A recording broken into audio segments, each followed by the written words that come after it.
Classes in Wargame Design, a series of lectures based on George Philly's book, Designing Board Wargames, Introduction, to be available from Smashwords.com and Amazon Kindle. And today, Lecture 13, The Avalon Hill Wargame 1914, Part 2. So what we're going to do today is to continue our discussion of 1914. The point of continuing the discussion is we're going to describe a game in which it's sort of a lot like Stalingrad, but it isn't. And the fact we've made all of these little rule changes has major effects on play. So last time we discussed movement, we discussed a bit of combat. Before I get to discussing cavalry combat, I'm going to discuss something that we could have talked about earlier, namely the use of inverted counters. The basic issue in inverted counters is that there is the general belief that if you have combat going on this scale, especially in a period when you did not have aerial or radio reconnaissance of any great quality, gee, where is the enemy hiding? Well, that's a great mystery, and you have to do various sorts of search. And as you do various sorts of search, maybe you find the enemy and maybe you don't. Of course, the troop density at this point was large enough that you were sure to run into them eventually because you sort of had filled up all of the space from Switzerland to the border. Now, some people will think, well, gee, you'll go up in airplanes. We are after the Wright brothers. On this question, I shall rely on a quotation from my grandfather, who in 1914-1916 was an engineering student at a school a lot like this one, but smaller. And because the war was on, he was required to sit through the local equivalent of ROTC class. And in came the officer who was going to discuss various advances. And the comment was, it is possible that in this war, airplanes will be used in combat. But no one knows how. Of course, there was the example from one of the Balkan wars where someone got an airplane and jars of nitroglycerin and flew up over a Turkish fort and threw the jars of nitroglycerin off the side. However, if you consider the amount of vibration in a period aircraft even before it took off, this is close to a suicidal act. The guy was very lucky. Having said that, the representation in 1914 is that unit counters are played on their inverse side. That is, under normal conditions in play, the unit counters are upside down, and you see the side of the counter that shows an arrow on one side and some stuff that vaguely looks like barbed wire and trenches that face towards 3 of the 6 sides of the hexagon the unit is sitting on, and you have no idea what this unit is at first. However, if units engage in combat, they're turned face up, and now you can see them. Once they're turned face up, they stay face up until, at the end of their turn, they're not next to an enemy unit, at which point they're inverted again. So the short answer is we have all of these units which are invisible much of the time, and they're revealed basically by combat. And then they stay revealed until they drift off behind the lines, at which point they're out of sight and out of mind, and you can't see them anymore. The more drastic form of limited intelligence, and there are rules for this in the game, the extremely advanced game, you have 3 maps, one for each set of players and one for the referee. The referee sees everything. The referee shows each player only what that player is seeing. This is a somewhat clumsy approach. You need some people who are going to be very good and thoughtful to run the refereeing process, and then both sides find out what is going on.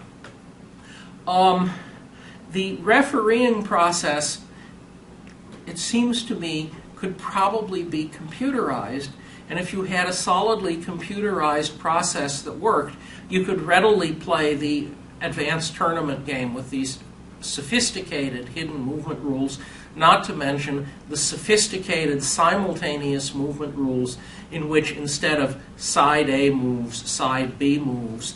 What happens is both unit counters are nudged ahead a square at a time in a certain order, and G, if they have a meeting engagement, they shoot at each other, and maybe side A's units reach an area and drop into defensive positions, and side B's units then attack.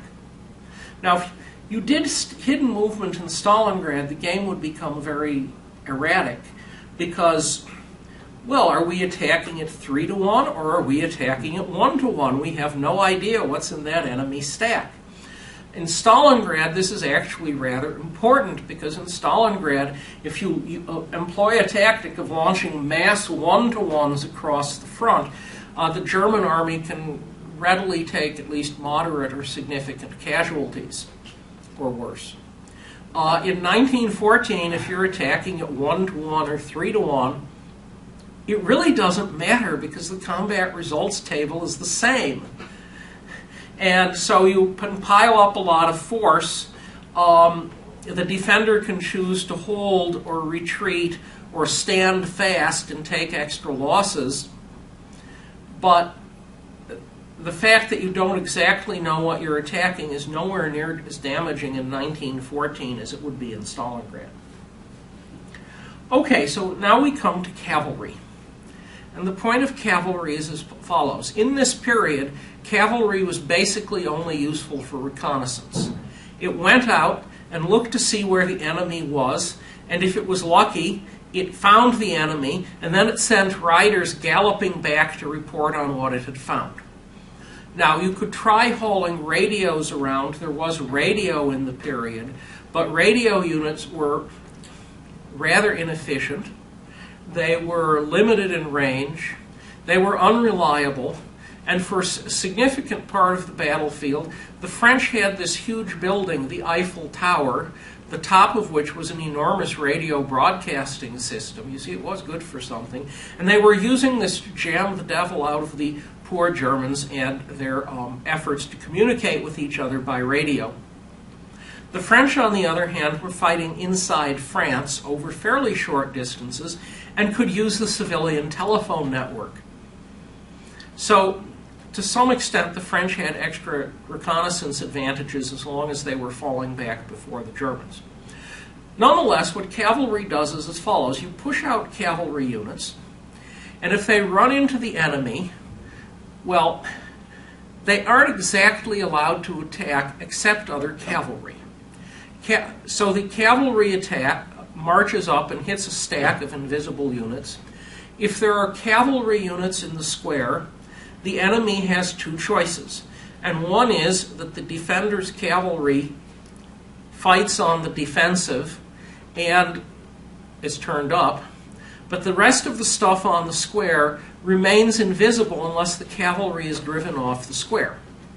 If the defender chooses to retreat his cavalry, then the attacking cavalry determines what is on that square. However, when the cavalry shows up and attacks, if it encounters enemy infantry, it can't do anything.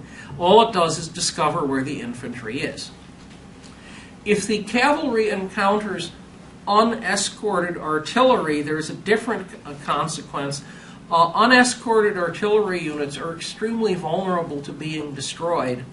Namely, you move the unescorted artillery.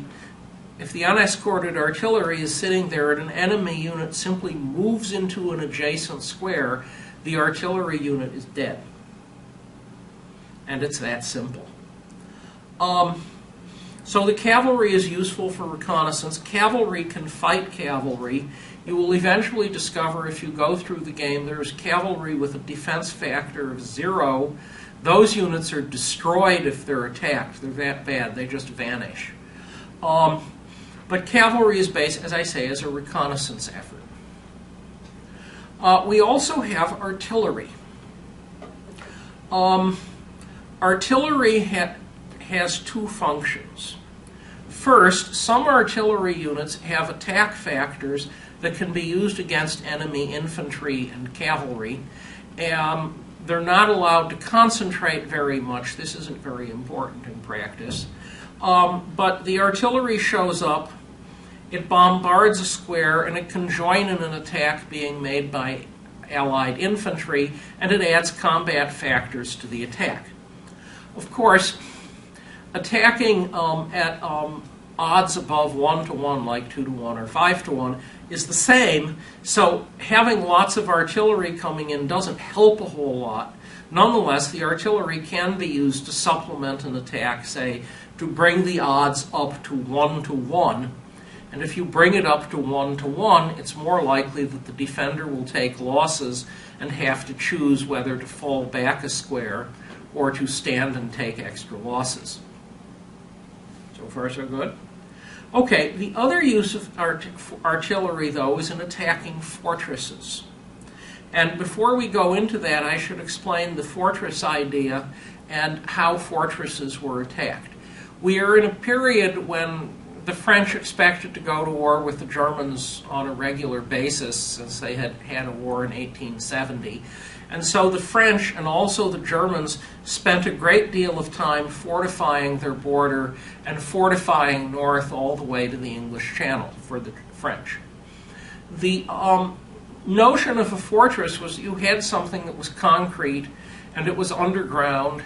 If you talk about very heavy fortresses, there might have been a heavy layer of reinforced concrete, 20 feet of sand, another heavy layer of reinforced concrete, and now we get to the places where there are soldiers and supplies and such not.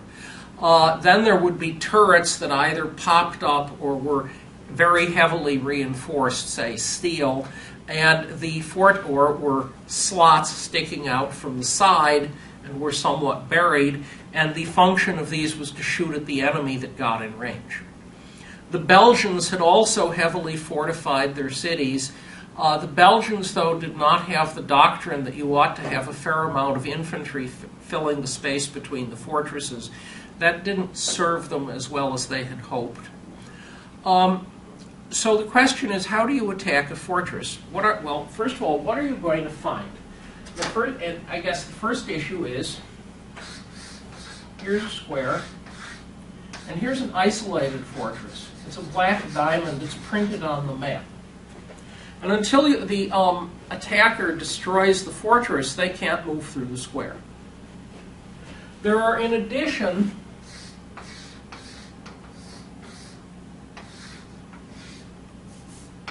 squares that have fortresses printed on the hex edges. And the point of printing the fortresses on the hex edges is that once again you have an obstacle and you have a line of fortresses barring further progress.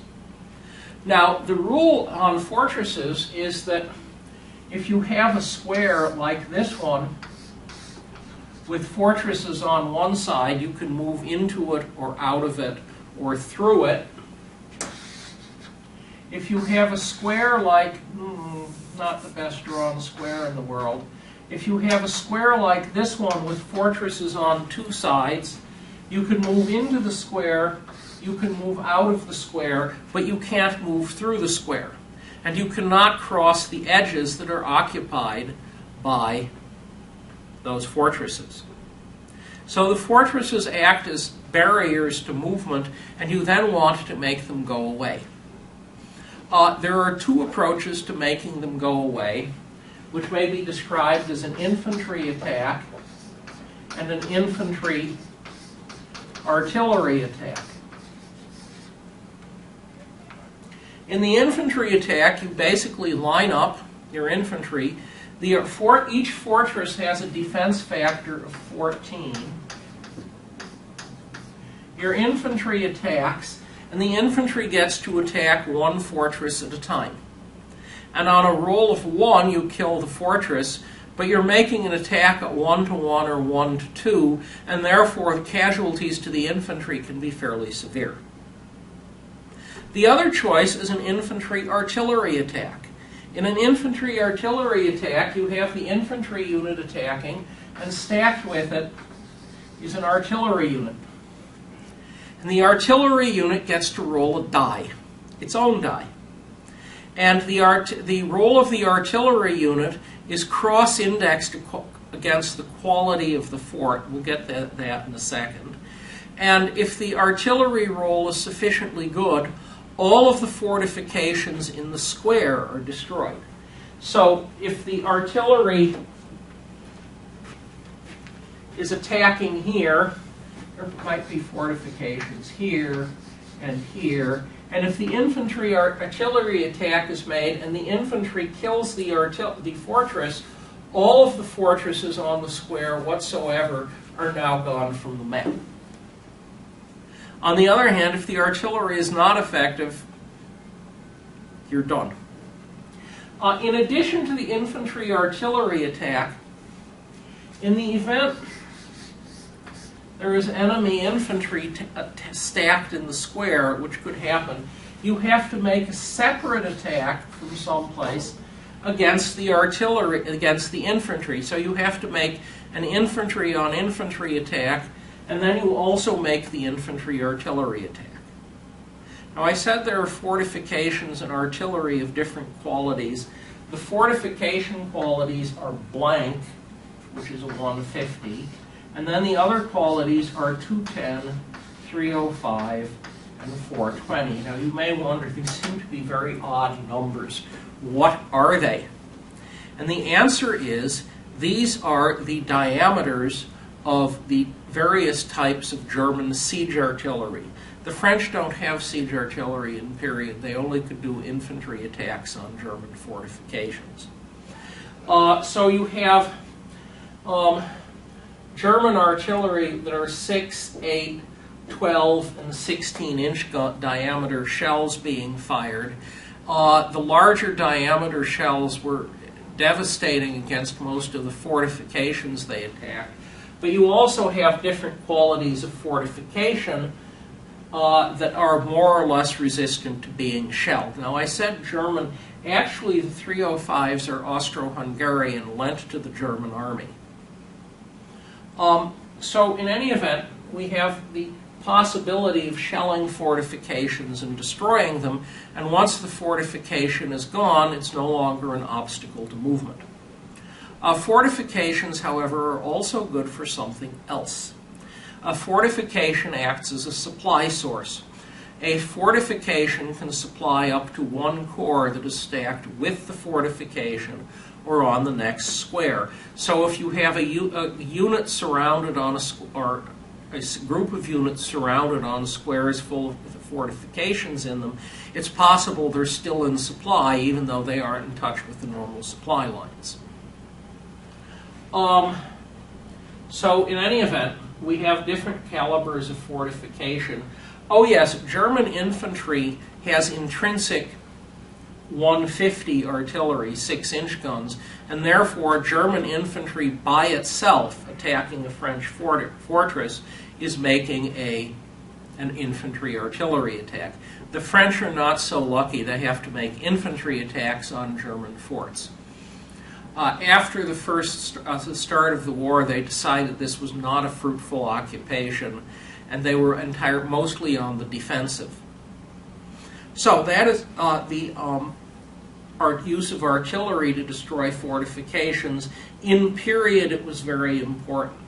The German advance through Belgium was based on the ability of the Germans to have very large diameter 12 and 16-inch guns that were at least marginally movable, and that you could show up and shell into submission the Belgian forts. If they hadn't been able to do this, they would not have tried attacking through Belgium, or at least through most of Belgium. They might have gone through the Ardennes. There were occasional speculations that if the Germans had not invaded Belgium, the British would have stayed neutral, and if the British had stayed neutral, it would have been a much simpler war. However, we now know, since it eventually did get declassified, A, the British were planning on violating Belgian neutrality, whether the Germans did or not, and B, the British were going to come in on some pretext, whether the Germans violated Belgian neutrality or not. So the notion that the Germans brought in the British by violating Belgian neutrality was a bit of enthusiasm. Okay, so that's artillery combat. I mentioned supply routes. Units have to be in supply where they suffer unpleasant consequences like ammunition, exhaustion, starvation, and the like. So we have a map, and here's Switzerland down here, and the North Sea coast. This is very figurative. And Belgium, we can skip Luxembourg, and the Netherlands. Actually, most of the Netherlands is off map. There's a little bit of the southern Netherlands. And Paris is here. Berlin would be off there someplace.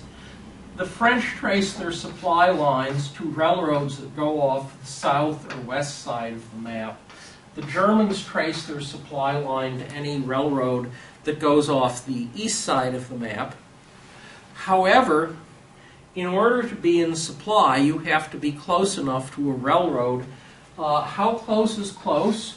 Well, if you are inside your own country, you have to be within 6 squares of a rail line.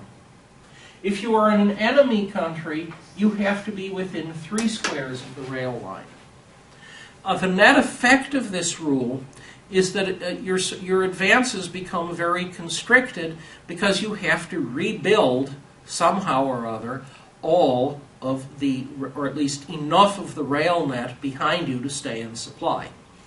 Worse, if the enemy connives to get into your rear and starts cutting rail lines, you can be in serious trouble because your units are suddenly out of supply. Well, having said that, there are the supply limits. What if you're not in supply? Well, at the start of the turn, we identify the units on your turn, that is. We identify which of your units are out of supply, and you then have a complete game cycle to bring them back into supply. If you fail to bring them back into supply, they start taking losses 1 step per turn until they're eliminated. And so after 4 turns, they're gone. That's a major supply restriction problem, and it's quite significant.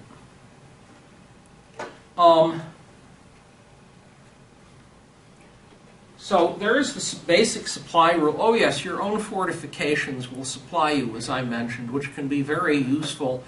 For example, if the Germans are doing a turning movement like this, they may cut off the French army, but it may be that a fair part of the French army can be supplied from the fortifications on the border, as opposed to being isolated and sure to die in the near future.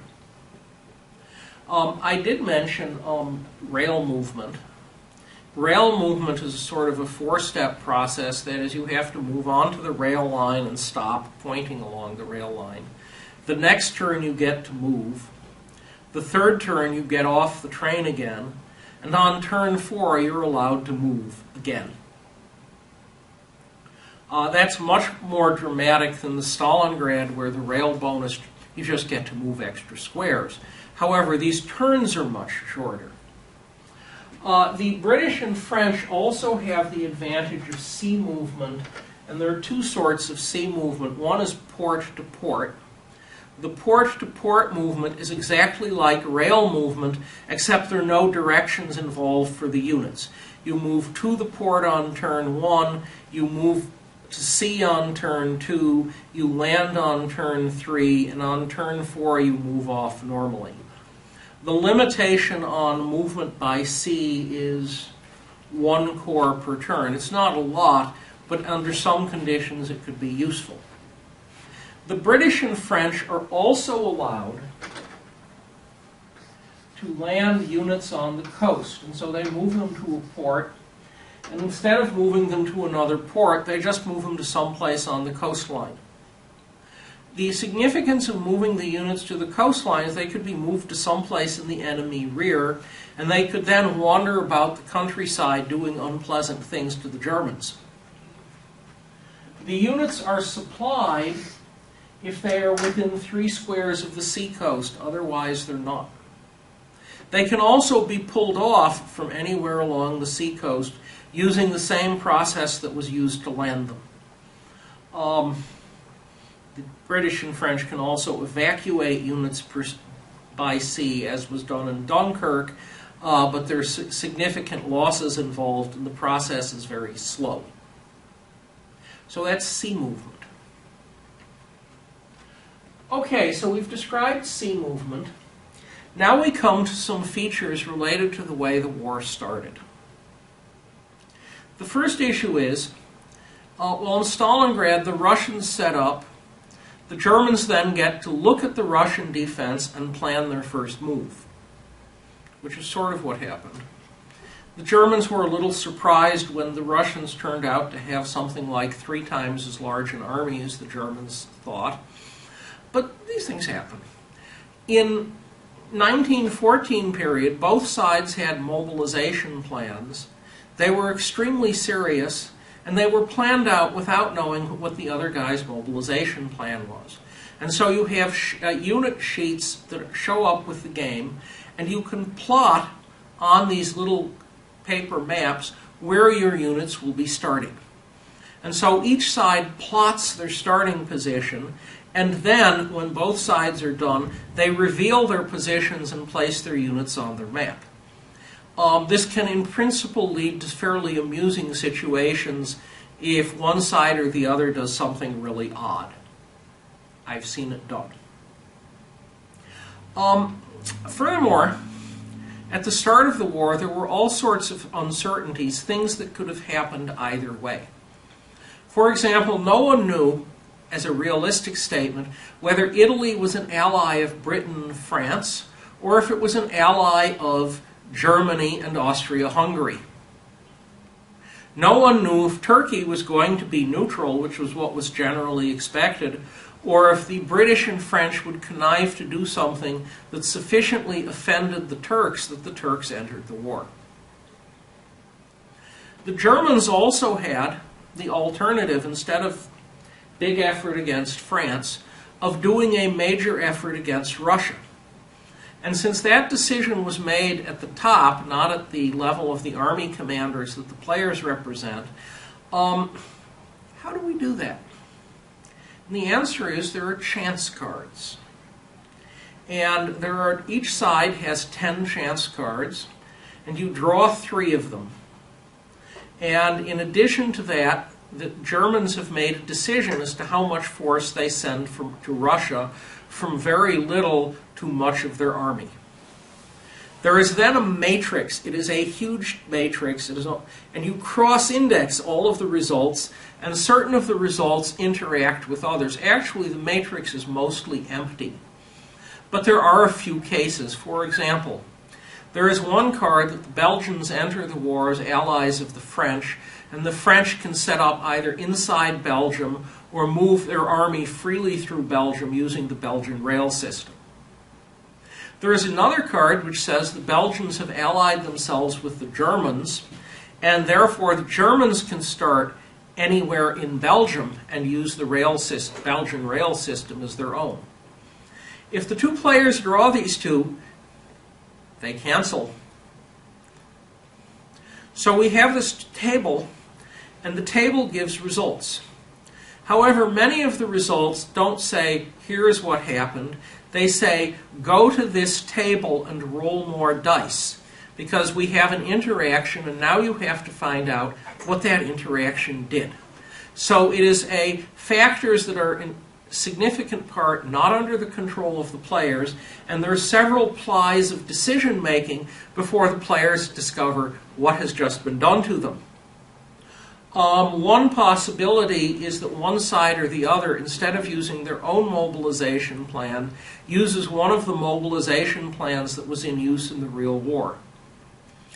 Most of these plans are not plans that you would necessarily want. For example, many of the French plans were based on the Elan theory, which is that the French fighting spirit would readily overcome German artillery and rifles and machine guns, and therefore the French army should immediately attack vigorously. Now, the French noticed very quickly that this wasn't working, but there was a modest consequence of this. Namely, here are the Ardennes. The French army made a significant effort to march through the Ardennes. We are in 1914. The infantry is marching on foot. The artillery is towed by horses. It's August. The weather is unusually hot, and the horses die by the hundreds, and the infantry falls by the wayside, and it becomes painfully obvious that you cannot march an army through the Ardennes. It just can't be done. If you think forward to 1940, you may recall the French made the same assumption, that it's very hard to get units through the Ardennes. And therefore, they did not make a plan for a primary German attack through the Ardennes and connived to lose their part of the war in the next 6 weeks. Well, this is the Battle of the Ardennes that sort of decided that for the French, because it demonstrated how hard it was to get through the Ardennes. As it was, as the Germans were painfully aware, there was really only one good highway that they were going to be using for their World War II attack. And if the French had bothered to do good aerial reconnaissance, they could readily, all these guys literally lined up on the road for mile after mile. Even with period bombing, they could have wrecked the German attack before it got off the ground. The Germans were very worried about this, but as it turned out, unfortunately, they did not have to worry. Well, in any event, we have these various uncertainty rules, and the uncertainty rules come in and show that the players, the army commanders, were somewhat stuck. If the German supreme warlord, the Kaiser, decided we will attack in the east, that was the end of the discussion, and the German player running this front on the ground was badly outnumbered by the French, but could always recall that under the rules of the game, being badly outnumbered is not nearly as disastrous as it sounds. In addition to that, there is the amusing rule. If you are defending in forest or hills or other rough terrain, and the die roll shows you take a step loss, you do not have to lose 2 steps in order to retreat. You only have to lose 1. And thus, your losses, in order to hold some sort of line, just sit there and don't ramp up the way they would if you were defending in clear terrain. So we now have a game. It has multiple types of units. The units do have different rules as to how they each interact with the other. You don't see combined arms, that is, Napoleonic period. Infantry, cavalry, and artillery attacking as a lump is much stronger than if you're missing one of the 3 arms. And there are good historical reasons for that. But you do see unit types, you do see supply, you do see replacements. Starting a couple of turns into the game, the French and the Germans each get 6 steps a turn of replacements. Now, the units being refurbished can't be on the front line. They have to be sitting in the rear, which turns out to be a significant advantage for the Germans because the French are stretched a bit to hold their whole line. The Germans are not, and therefore the Germans can rebuild their army somewhat more efficiently than the French can. Probably not enough to make a difference. 1914 as a game, in a certain sense, does a fairly historically realistic job. Namely, it shows the outcome was likely to be a draw. And the 2 sides can be clever and ingenious, but the game tends to be fairly drawish no matter what the 2 sides do. Okay, so I have now described much of 1914. The game is not very different from Stalingrad, one rule at a time. Yes, there are no zones of control rather than zones of control. attacking is voluntary. However, each of these details by itself, if you try playing Stalingrad, well, no zones of control would be fairly catastrophic for the Russians. They don't have enough physical units to cover their front, and their front would fall apart very quickly. However, if you let the Russians split their corps into divisions so that the other way to say this is triple or quadruple the number of units on each side, then the Russians never have holes in their line, and it gets much more familiar. The result of all these minor changes, though, is a game that plays very, very differently than Stalingrad does. And it's just a matter, you have taken the recipe, you have altered the proportions of various ingredients not very much. And even though you have not changed the proportions of ingredients very much, the outcome of play is very different. So that's 1914.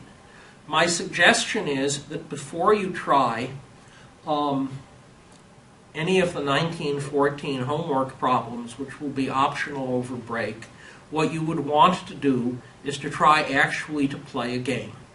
Now, you can download the Vassal module. I believe you can find the rules online. I could provide them, I suppose. Not that the game is in print anymore. But the issue here is you play a different game, and the style is totally different, even though the rules sound very similar. Indeed, since I told you folks, you should generate the test bed, you can at least approximately test the 1914 rules using your test bed. You just use a small section of front, and you play under the 1914 rules as opposed to the Stalingrad rules, and you'll find the game plays very differently. Well, I am mostly out of time, so what I am going to explain is what is going to happen next. And what is going to happen next is we are going to move away from 1914. Since we've sort of discussed most of the rules, I haven't given you the victory point tables, for example. But now that we move away from the rules, we are going to consider another game that is very different indeed. And the next game we are going to consider is the first of a large family of very different games.